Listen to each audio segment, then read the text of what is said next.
इसीलिए मैंने यह निश्चय कर लिया था कि तुम्हें फिर से दुख देने तुम्हारे पास ना आऊं, क्योंकि यदि मैं तुम्हें दुखी करूंगा तो फिर भला ऐसा कौन होगा जो मुझे सुखी करेगा सिवाय तुम्हें जिन्हें मैंने दुख दिया है। यही बात तो मैंने तुम्हें लिखी है कि जब मैं तुम्हारे पास आऊं तो जिनसे मुझे आनंद मिलना चाहिए उनके द्वारा मुझे दुख ना पहुंचाया जाए, क्योंकि तुम सब में मेरा यह विश्वास रहा है कि मेरी प्रसन्नता में ही तुम सब प्रसन्न होगे, क्योंकि तुम्हें मैंने दुख भरे मन और वेदना के साथ आंसू बहा बहा कर यह लिखा है, पर तुम्हें दुखी करने के लिए नहीं बल्कि इसलिए कि तुम्हारे प्रति जो मेरा प्रेम है वह कितना महान है तुम इसे जान सको।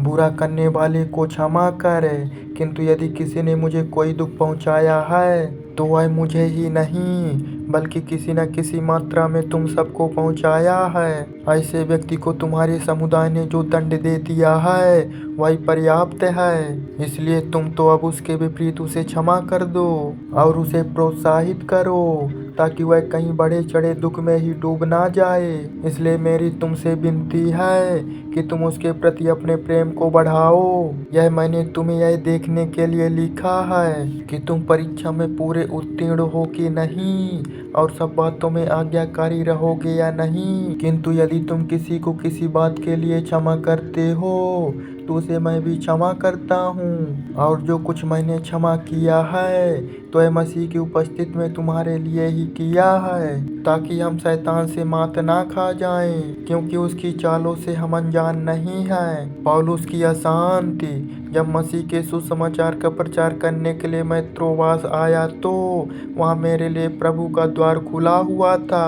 अपने भाई तीतुल को वहाँ ना पाकर मेरा मन बहुत व्याकुल था, सो उनसे विदा लेकर मैं मकिदुनिया को चल पड़ा। किंतु परमेश्वर धन्य है जो मसीह के द्वारा अपने विजय अभिमान में हमें सदा राह दिखाता है और हमारे द्वारा हर कहीं अपने ज्ञान की सुगंध फैलाता है, क्योंकि उनके लिए जो अभी द्वार की राह पर हैं और उनके लिए भी जो विनाश के मार्ग पर हैं, हम मसीह की परमेश्वर को समर्पित मधुर भीनी सुगंधित धूप हैं। किंतु उनके लिए जो विनाश के मार्ग पर हैं, यह मृत्यु की ऐसी दुर्गंध है जो मृत्यु की ओर ले जाती है, पर उनके लिए जो उद्धार के मार्ग पर बढ़ रहे हैं, यह जीवन की ऐसी सुगंध है जो जीवन की ओर अग्रसर करती है। किंतु इस काम के लिए सुपात्र कौन है? परमेश्वर के वचन को अपने लाभ के लिए उसमें मिलावट करके बेचने वाले बहुत से दूसरे लोगों जैसे हम नहीं हैं। नहीं, हम तो परमेश्वर के सामने परमेश्वर की ओर से भेजे हुए